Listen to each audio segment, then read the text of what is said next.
보시는 바대로 다윗은 하나님의 말씀을 너무 많이 심히 사랑해서 아주 감탄하듯 놀라듯 강조해서 표현하고 있죠.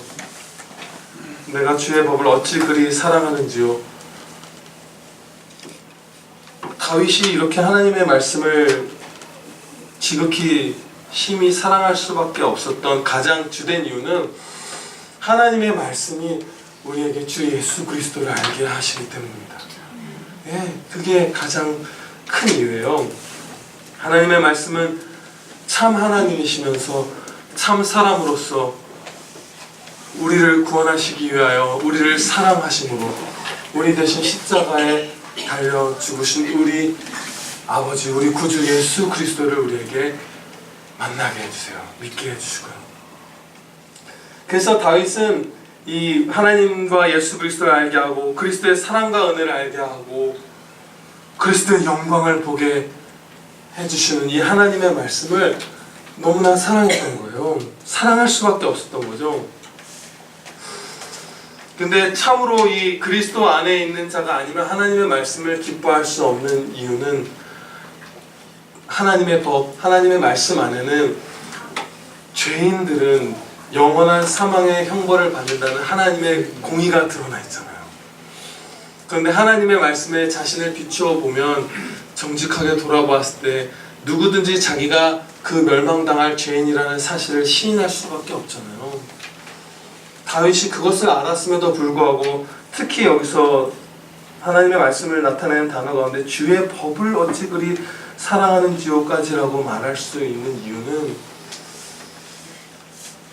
자기가 행한 바 없이 값없는 은혜로 주 예수 그리스도의 십자가 보혈로 말미암아서 구원받을 거라는 믿음이 있었기 때문이에요. 그래서 그것을 즐거워하는 거예요.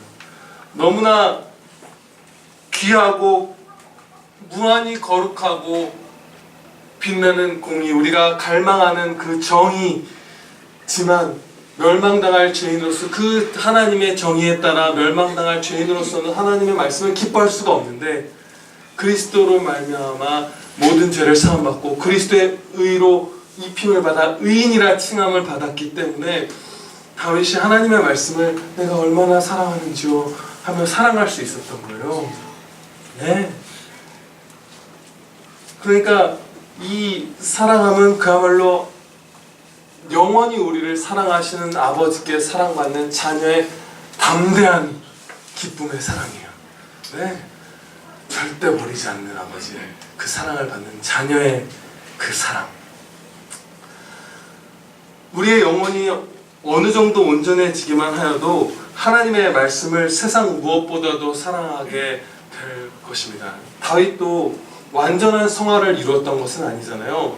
그럼에도 불구하고 이 땅에 무엇보다도 사실은 다윗은 자기 목숨보다도 하나님의 말씀을 사랑해서 인간적인 판단으로는 목숨을 잃으려고 그야말로 자처하는 그 길을 하나님의 말씀을 따르는 것이기 때문에 갔죠. 하나님의 말씀을 자기 목숨보다 사랑했던 거예요. 그런데 예수님께서 바로 그렇게 행하셨어요. 하나님의 말씀을 사랑하고 하나님의 말씀을 기쁨으로, 거대한 기쁨으로 순종하시기를 십자가에 자신의 목숨을 바치시기까지 하나님의 말씀을 사랑하셨잖아요. 그래서 우리도 예수님을 따라가면서 우리 목숨보다도 하나님의 말씀을 더 사랑해야 할 터인데 그렇게 되면 우리가 바로 예수님이 누리셨던 그 지극한 기쁨을 우리도 누리게 될 거예요. 예수님께서는 성경 곳곳에 다윗의 입을 통해서도 기록하시고 여러 선지자들의 입을 통해서 그리스도께서 하나님의 말씀에 순종하여 자발적 기쁨의 순종, 사랑의 순종을 하여 우리 대신 십자가에 달리실 때 심히 기뻐하셨다고 계속 고백하시거든요. 고백이라는 표현보다는 선포해 주시거든요. 말씀해 주시거든요. 그런데 마태복음 25장 23절에서 이렇게 말씀합니다. 우리가 얼만큼 큰 기쁨을 누리게 될지 약속해 주시는 말씀이에요. 착하고 충성된 종아, 너의 주인의 즐거움에 참여할지어다. 우리가 하나님의 말씀을 사랑하고 묵상하고 그대로 순종하여 행한다면 하면 할수록 하나님의 말씀을 사랑하면 할수록 행하면 할수록 예수님 같은 그 거대한 기쁨을 갖게 될 겁니다. 네. 다윗은 자신이 사랑하는 말씀을 종일 묵상하였어요. 그야말로 사랑하는 바에 합당한 행동을 보인 거죠. 근데 이 종일이라는 말이 다윗이 다른 일상의 일들이나 맡겨진 임무를 전혀 하지 않고 그 하나님 말씀만 묵상하는 신학자처럼, 신학자분들도 그렇게까지는 못 살죠. 그렇게 살았다는 뜻이 아니고요.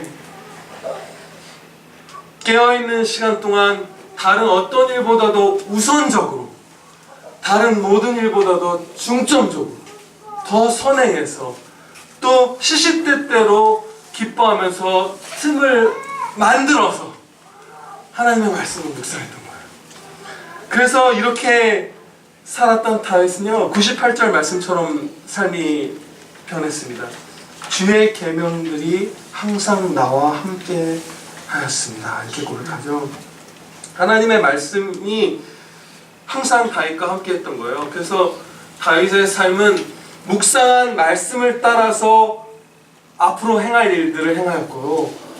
자신이 겪은 바 오늘 하루에 있었던 모든 순간순간의 일들을 하나님의 말씀을 묵상하면서 분별했어요. 그래서 너무나 큰 기쁨 가운데 살았고, 다윗이 오늘은 이 하나님의 말씀을 통해서 자신이 얻는 하나님의 말씀을 사랑할 수밖에 없는 이유 가운데 그 천만 가지, 아니 무한한 이유 가운데 몇 가지를 얘기하는데, 그 중에 하나가 바로 98절 하반부에 하나님의 말씀들이 항상 나와 함께 함으로 그것들이 나를 원수보다 지혜롭게 하였나이다 라고 고백하고 있어요. 우리의 원수들인 사단과 마귀들과 그들에게 속한 사람들은 우리를 빠뜨려 넘어뜨리기 위한 함정을 많이 파요. 우리를 낙심하게 하고 두려워 떨게 하고 불평하게 하고 슬퍼하게 하고 궁극적으로는 하나님께로부터 멀어지게 하는 그 목적을 이루기 위해서 우리에게 아주 계략을 짜서 공격을 하는데, 하나님의 말씀을 종일토록 최우선에 두고 묵상하여 행하고 묵상하며 삶을 되돌아보는 사람에게는 그 하나님의 말씀이 그의 안에 거해서 우리의 원수들의 그 계략을 분별해내고 거기서 피해 나가게 해주신다는 거예요. 그 정말 놀라운 것이요. 여러 방법으로 우리를 경고해서 또 경계시켜서 하나님의 말씀이 우리를 원수들의 공격에서 피하게 해주시는데 그야말로 지혜를 주시는 거죠. 근데 놀라운 게 있어요. 제가 최근에 아주 놀랐던 게 디모데전서 6장을 보면 그야말로 이 세상 바알에게 속한 자들이 말하는 것을 아주 신비한 경고로 우리를 그것에서 보호해 주세요. 먹을 것과 입을 것이 있은즉 만족하라 하시면서 그 자족하는 경고는 크게 유익하다고 하시면서 이렇게 말씀합니다. 부하려 하는 자들은 시험과 올무와 여러 가지 어리석고 해로운 욕심에 떨어지나니 곧 사람으로 파멸과 멸망에 빠지게 하는 것이라. 돈을 사랑함이 일만하게 뿌리가 되나니 이것을 탐내는 자들은 유혹을 받아 믿음에서 떠나 많은 근심으로써 자기를 찔렀도다. 이 말씀 여러분들 다 안다는 말이 다 읽고 들어보신 말씀이죠. 근데 제가 너무나 신기하다고 말씀드린 이유는 첫 부분이요. 부하려 하는 자들은 나쁜 방법으로 부를 축적하고 이런 것들을 경계하는 게 아니라 부하려는 욕망 자체가 우리를 망하게 한다는 거예요. 지금 주신 것, 먹을 것과 입을 것이 있으면 만족하고 감사하고 더 가져야 한다, 더 누려야 한다는 생각 자체를 아예 지워야 한다는 거예요. 이상한 신비한 말씀이죠. 크리스찬들조차도 이 말씀을 이렇게 너무 우리의 세상의 그 함정과 그들의 말과 우리의 부패한 본성의 외침과 너무 달라서 이 말씀을 그냥 흘려 지나가게 되는 것 같아요. 부하려 하면 파멸 파멸과 멸망에 빠진다는 거예요. 그러면 이 놀라운 경계의 말씀이 우리를 이 바알에게 속한 그 바알의 세력들로부터 지켜주세요. 부하려해서 최근에 일어난 사건들 보면 경찰이 막 피해자를 협박하고 이런 일들이 일어나죠. 뭐 돈을 얼마를 받고 경찰차 안에서 피해자가 경찰한테 폭행을 당했는데 그 경찰차 안에 있는 블랙박스를 제출하라고 했더니 없다고 그러고 경찰이 그건 사생활이라고 그러고 순찰차 안에서 근무 시간에 사생활이 어딨어요. 그런데 부패한 경찰들이 그런 말을 하고 그러잖아요. 아주 이상한 세상이 돼버린 거잖아요. 원래 그랬죠, 이 세상은. 그 부하려 하는 것이 우리를 얼만큼 망하게 하는지 이런 걸 말씀해 주시는데 그렇게 잘못된 방식으로 뇌물을 받아서 부하게 하고 이런 것이 아니라 여러분들이 부하려는 마음을, 우리가 부하려는 마음을 품는 것 자체가 우리를 멸망으로 한 발 한 발 나아가게 한다는 거예요. 그러면 우리가 세상에서 돈을 버는 금전적인 소산을 얻는 그 일을 하는 자세 자체를 완전히 뒤바꿔요. 그러면서 바알의 그 괴계로부터 우리를 파멸과 멸망과 가슴을 찔러 근심하게 만드는 그 올무에서 벗어나게 된 거예요. 이런 말씀들을 묵상할 때 도대체 부하려 하면 하지 말고 세상에서 직장 생활하고 사업을 하고 장사를 하려면 도대체 무슨 마음으로 해야 하는가? 100의 99.5명은 부하려고 하잖아요. 부하려는 마음으로 그 장사를 할 거 아니에요. 근데 하나님은 하지 말라고 하시는 거예요. 정말 신비한 말씀을 주신 거예요. 그럼 뭐 어떻게 무슨 마음을 하느냐?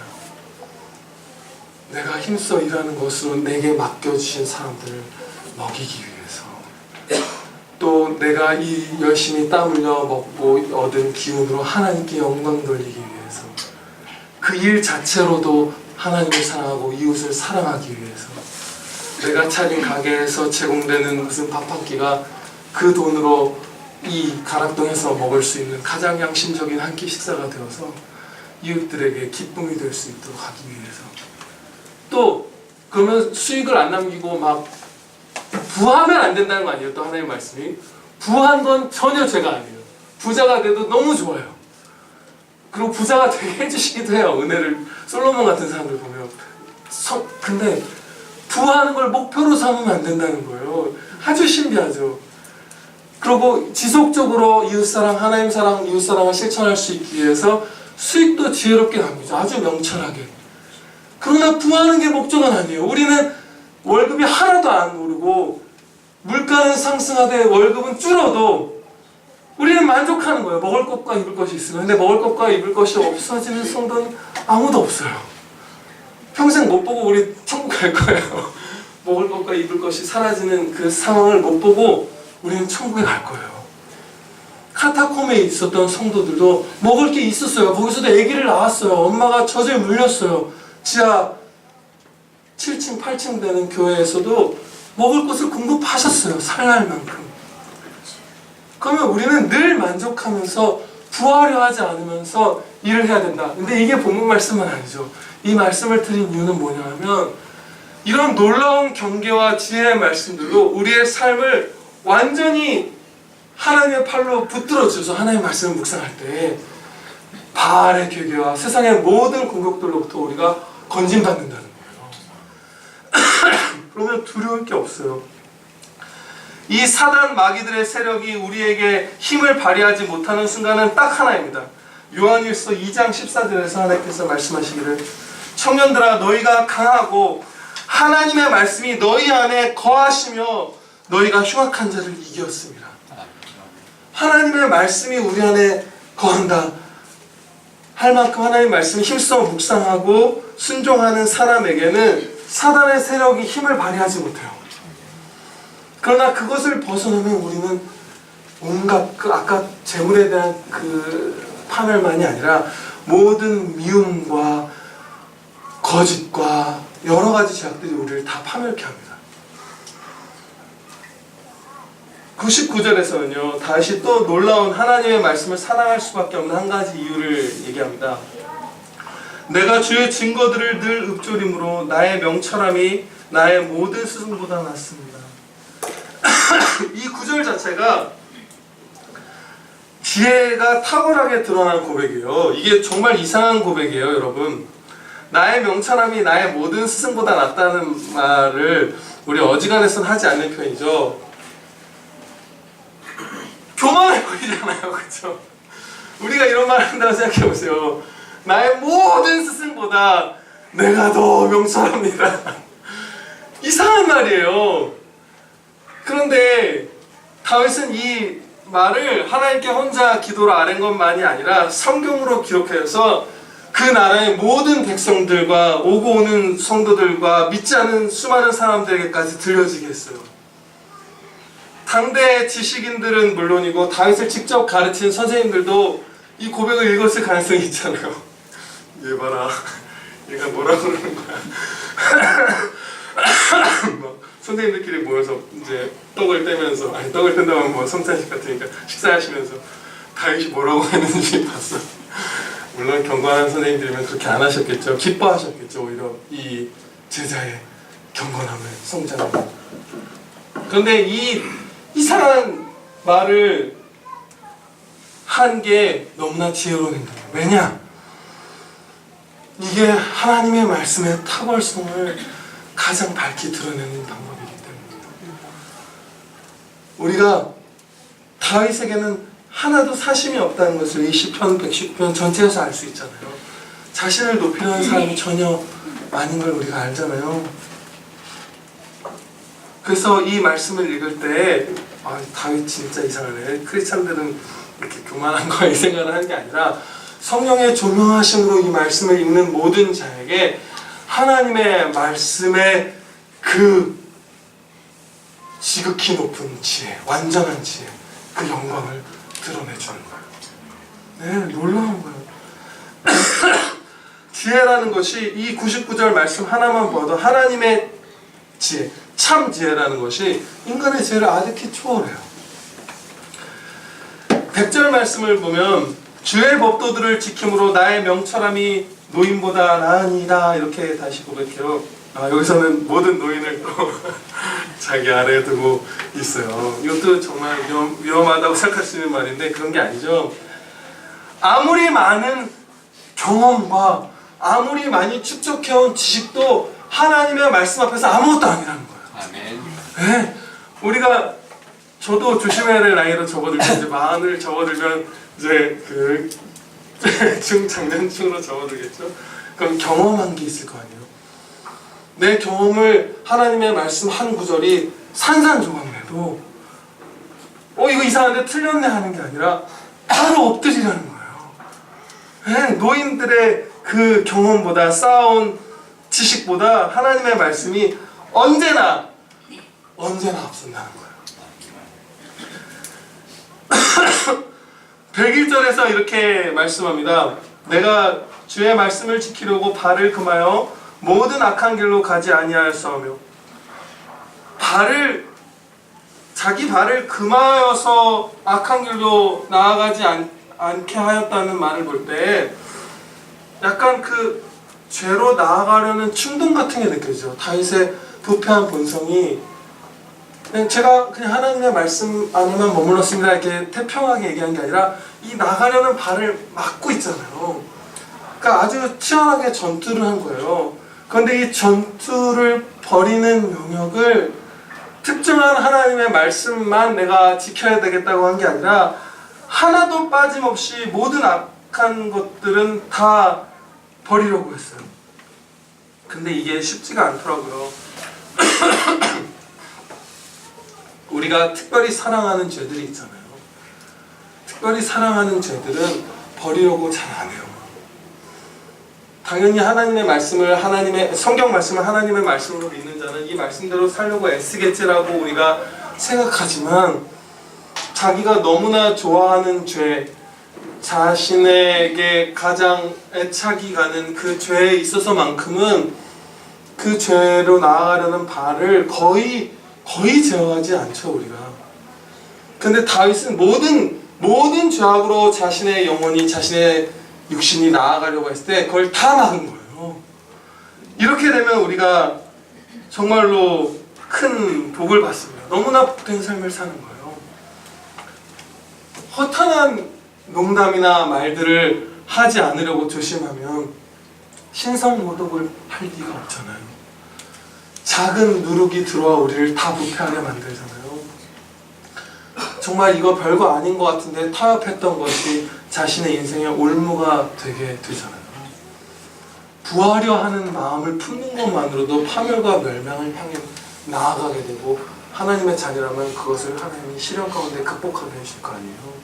정말 작은 누룩이, 바리새인의 작은 누룩이 우리를 다 부패하도록 점점 번져가거든요.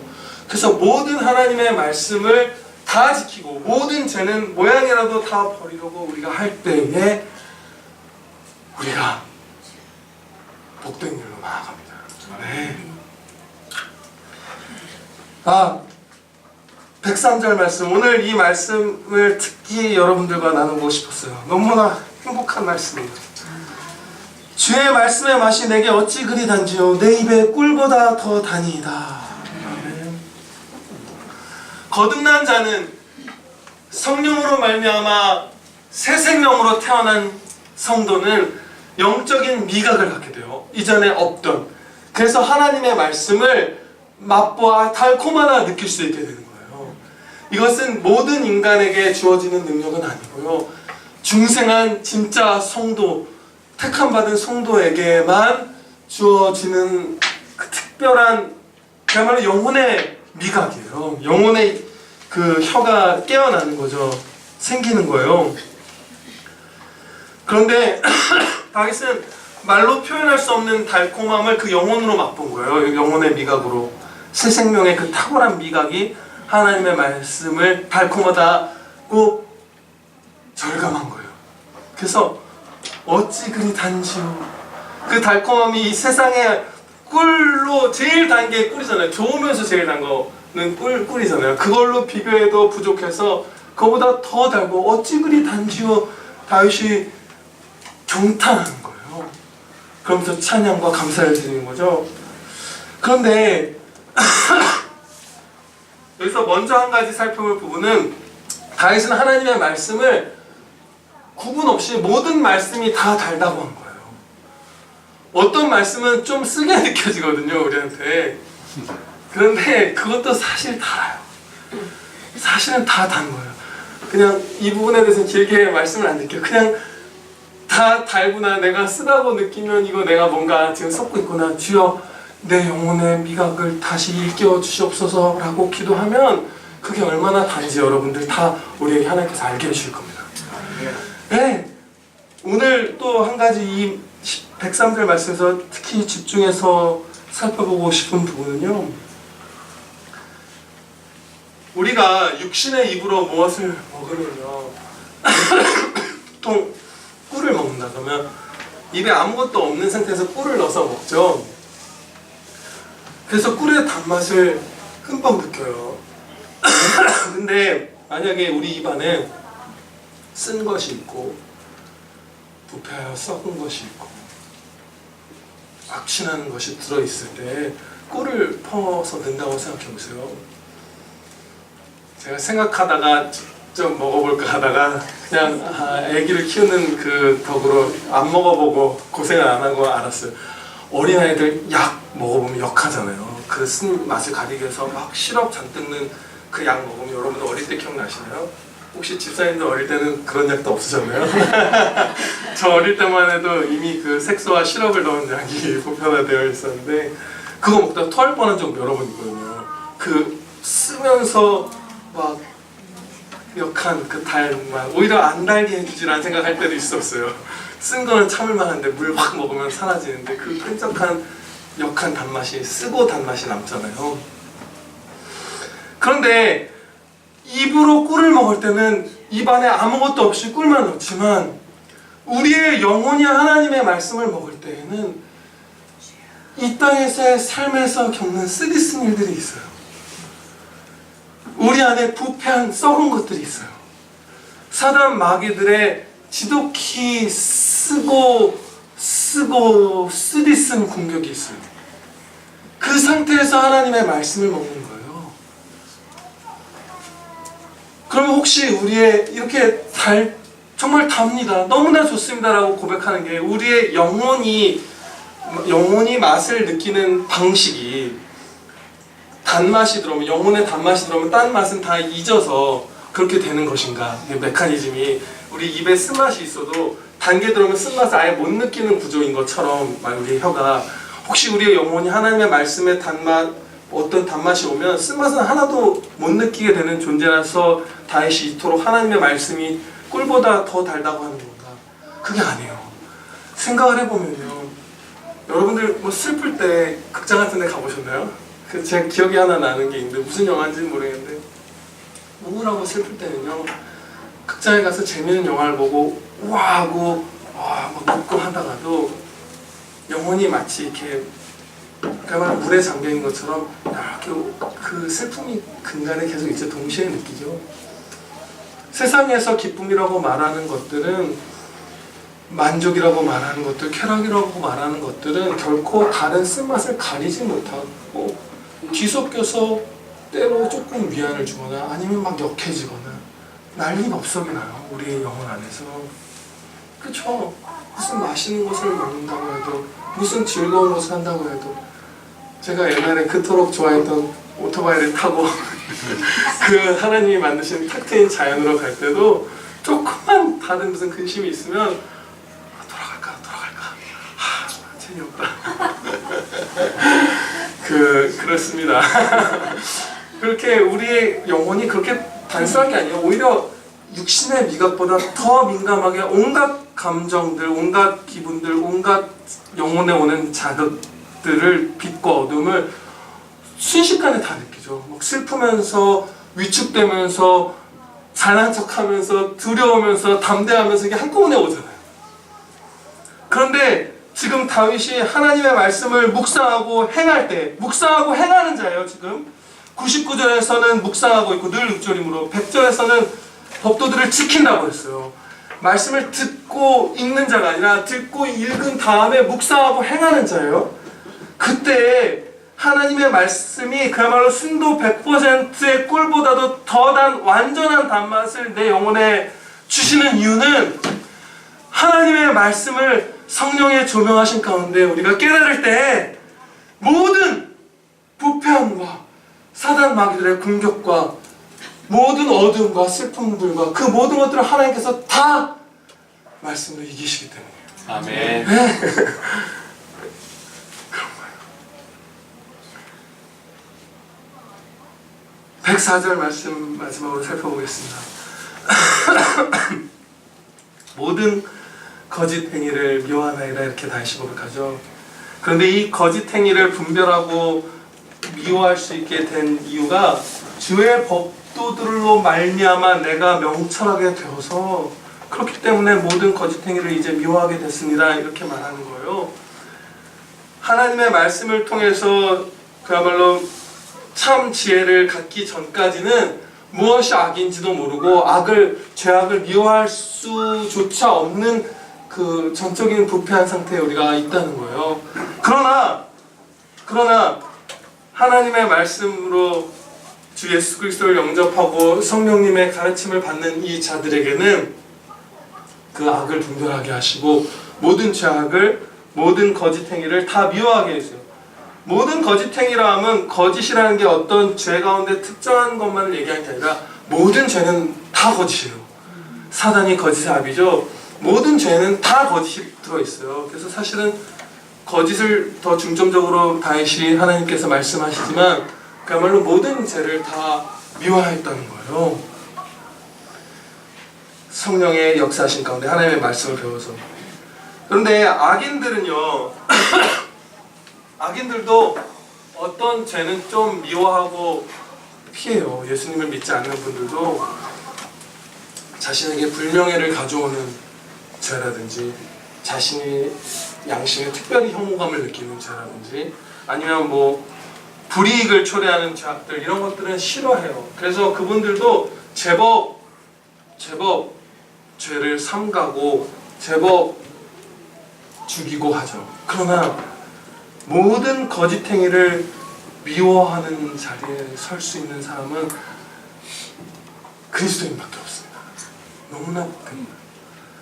자신들의 죄악을 누르고 죽이고 일부를 하지만 결국 다른 쪽에서 그건 뿜어져 나오게 되어 있어요.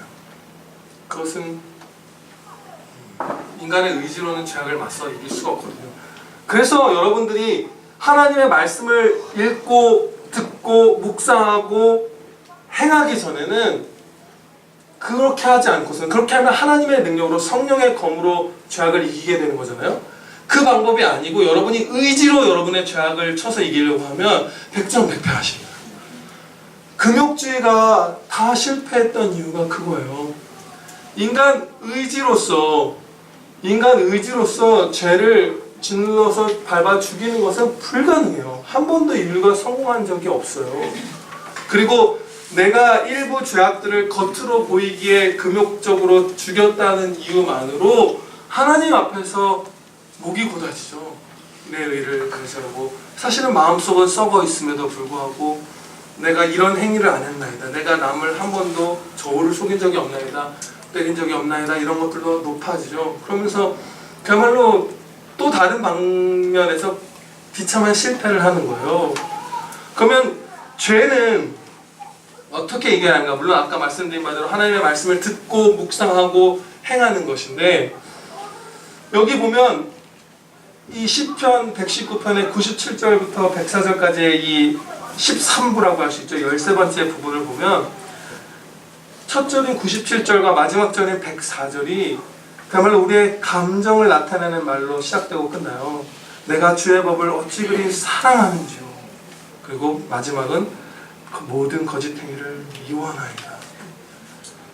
아주 사랑하고 그것을 기뻐하고 아주 미워하고 그것을 혐오하고 슬퍼하고 막 피하고 싶어하고, 때로 어떤 면에서 그 죄를 범하는 것을 두려워하기도 하고, 그야말로 우리의 막 감정이 쏠리는 거예요. 우리가 죄를 죽이려면 어떻게 되어야 하냐면요, 하나님께서 우리에게 주시는 방법은 뭐냐면, 우리가 쫓아가야 될 방법이죠. 결국 하나님의 말씀을 죄보다 즐거워할 때 죄를 이길 수 있습니다.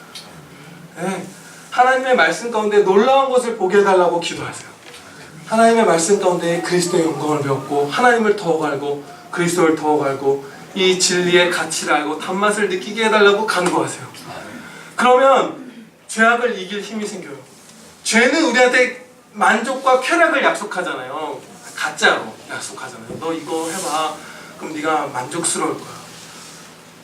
중국 사람들이 무슨 마약한 소식 이런 거 들으잖아요. 근데 중국 사람들 마약하면 사형당하는 얘기들 들으잖아요. 사형당하는데도 할 만큼 그게 쾌락을 많이 약속해 주는 거예요. 좋을 거야, 행복할 거야. 죄의 욕이, 사단의 욕이 그렇게 강해요. 그런데 그것을 이기는 건 그거 별거 아닌 거고, 그 다음에 더 나아가야 되죠. 별거 아니라고 하면 다시 글로 가요. 하나님의 말씀대로 살면 니네가 줄 수 없는 진짜 행복이 있어요. 네? 그 믿음을 갖고 살아갈 때 여러분이 죄악을 이기실 수 있어요. 근데 그 믿음은 어떻게 가져지죠? 묵상하고 행할 때만 가져져요. 네, 하나님의 말씀을 묵상하고 행하는 자는 그야말로 하나님의 말씀이 너무나 기쁘다는 걸 알아요. 그래서 아까 단맛만 남게 해주시는 것처럼, 영혼의 모든 감각이 하나님의 말씀의 단맛에 압도되게 해주시는 것처럼, 여러분도 있으시지 않나요? 하나님의 말씀을 어떤 날 깊게 깨닫게 됐을 때, 그 약속 가운데 소망을 보고 빛을 비추임 받았을 때 그 시이 완전히 사라지고, 네! 아멘. 그렇게 가끔은 기뻐요. 행복한 거예요. 마지막으로 적용의 말씀을 드릴게요. 어느 목사님이 말씀했는지는 잊어먹었는데 좋아서 그 내용만 기억하고 있는 게 있어요. 나누고 싶었던 게, 하나님의 말씀을 읽을 때 그냥 시간을 정해놓고, 물론 읽죠. 10분도 읽고 15분도 읽죠. 근데 그분이 이러는 거예요. 엠마오로 가는 길에서 예수님께 성경 공부를 했던 그 제자들 있잖아요. 예수님인지 몰랐죠. 그들은 어느 하나님의 말씀을 잘 아는 분인가 보다 하고, 선생님인가 보다 하고, 하나님의 말씀을 배울 때, 구약 성경을 주님이 풀어주실 때 그들의 가슴이 막 뜨거워졌잖아요. 성경 말씀을 읽을 때 여러분의 가슴이 사랑으로 뜨거워지기까지 읽어보세요. 기도드리겠습니다. 하나님 아버지, 하나님의 말씀으로 말미암아 우리의 영혼에 있는 모든 쓰고 아프고 슬픈 것들이 다 굴복당하고 오직 꿀보다도 더 단 참 기쁨을 저희가 누리나이다. 저희 평안교회 사랑하는 모든 성도들 그 참 기쁨을 더욱 풍성하게 날마다 누리게 하여 주시옵소서. 또한 저희가 그 받은 크신 사랑과 은혜 가운데 이제 우리에게 나누라고 주신 것, 너희도 먹고 받고 누리고 하지만 너희만 갖고 있지 말고 나누라, 전하라 하신 그리스도의 복음을 갖고 이제 각 사람이 있는 위치에서 복음을 전도하여 그리스도께로 영혼들이 돌아오게 하는데 저희를 사용하여 주시옵소서. 하나님의 말씀을 전적으로 믿고 묵상하고 실천하며 기뻐하고 하나님께 영광 돌리는 이 복되는 삶을 저희 모두와 온 한국교회가 살아갈 수 있도록 은혜 베풀어 주시옵소서. 또한 지금까지 저희가 그렇게 살지 못했던 모든 죄악들 주여 용서하여 주시옵소서. 그리고 저희를 회복시켜 주시기를 비오며 믿사옵나이다. 예수 그리스도의 이름으로 기도하려옵나이다. 아멘.